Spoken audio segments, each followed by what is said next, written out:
কি চন্দন ভাই, জনগণনা ফর্মটা ফিল আপ করলে? अरे हाँ ना करे कुछ उपाय আছে? আর রূপম দা, তুমি করেছো? হ্যাঁ রে ভাই, করা হয়ে গেছে। বাহ, খুব ভালো।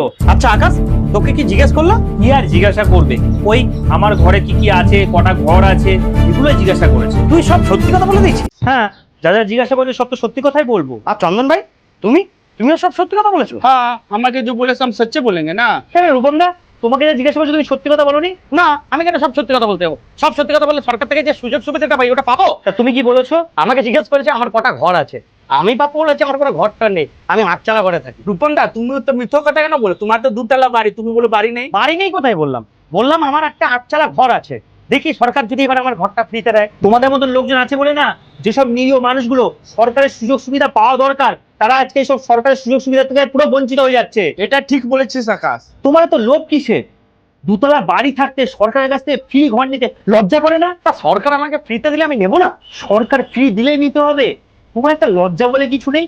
আর তোমাদের মতন মানুষদের জন্য না সরকার এত কঠোরতম ব্যবস্থা নিচ্ছে। এটা ঠিক না। ঠিকটা হবে কি করে?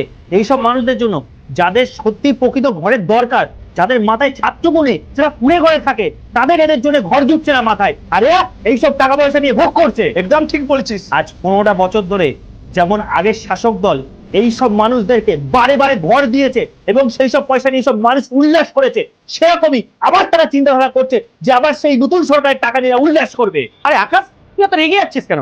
সরকারকে দেখতে আসছে নাকি? অবশ্যই দেখতে আসবে। এটা আগের সরকার নয়, এটা নতুন সরকার।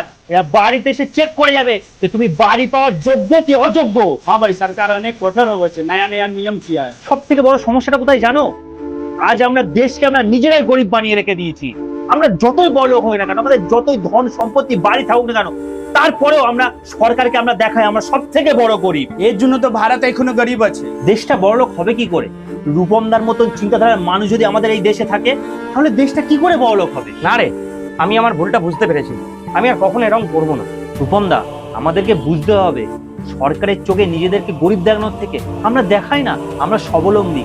তাতে দেখবে যে মানুষগুলোর সত্যি প্রয়োজন, যারা আমাদের থেকে গরিব, তারা হয়তো একটু বেশি সুযোগ সুবিধা পাবে। এটা আমাদের দেশের জন্য কর্তব্য। আমাদের সমাজে এখনো অনেক মানুষ আছে যারা নিজেদের স্বার্থটুকুই দেখে। এমন মানুষ যদি তোমাদের মধ্যে কেউ থেকে থাকে, তাহলে চুপ না থেকে প্রতিবাদ করো। প্রতিবাদ করাতে সে যদি তার ভুলটা বুঝতে পারে, তাহলে আমাদের দেশ এবং সমাজের জন্য সেটি খুবই প্রয়োজনীয়।